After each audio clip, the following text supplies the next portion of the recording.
My name is Katie Milbrandt. I am 22 years old. I study architecture at South Dakota State University and I live in Brookings. Growing up, I struggled a lot with my mental health in high school, and I've had several family members also be affected by mental health and mental illness. My freshman year, during spring semester, I got a phone call from my mom telling me that my cousin had died by suicide the night prior.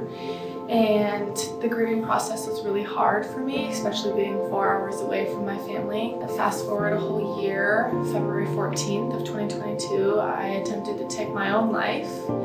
I was in a really dark place, kind of just not myself. I was eating too much, not eating enough. I was spending too much time in the gym or not going at all, just really was not taking care of myself.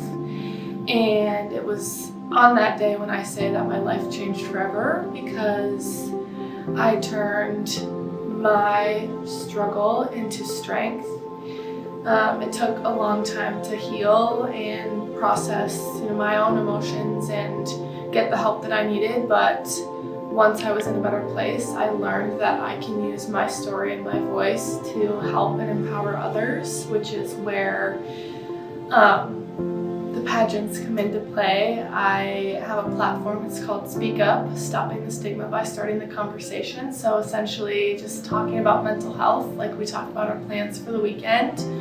And I travel all across the state, from schools to large speaking events, and I share my story and the things I've been through when it comes to mental health and mental illness, in hopes that it can help someone who is struggling in silence, because when I was struggling, I felt like I was alone. I didn't have anyone to lean on. I didn't want to have anyone to talk to.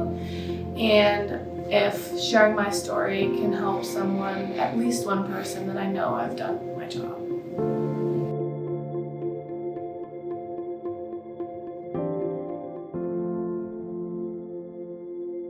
Sometimes it can be a challenge to accept that you need help, or find the courage to seek help, because for me, I really kind of thought I could do it on my own, and in that case it was the complete opposite. I needed people to lean on. I needed people to help me get through those hard times. I felt like I didn't have anyone. Granted, I was living with 18 girls in a sorority house at the time, but I honestly didn't really have anyone super close that I could authentically and honestly talk about my feelings with. And it wasn't until after my attempt that I saw a counselor, and I just needed someone to be there to listen. I think just having someone that's willing to listen to you with open ears and welcome you and just let you talk about the issues that are going on in your life is really helpful, because that means that someone's there to care and help you. And for me, therapy has been so transformative. I was definitely on and off of therapy in high school, but after my attempt, it's been something that I honestly can't live without.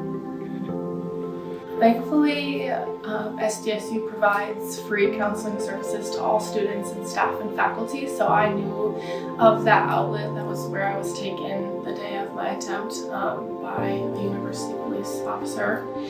But other than that, I've tried to schedule therapy appointments at Avera or Sanford, and the wait times are months out.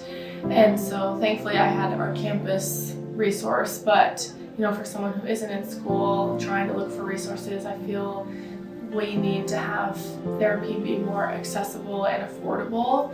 That's a problem that I've encountered not just in South Dakota, but everywhere. It seems like therapy is way too expensive and there's not enough resources available, especially in rural communities.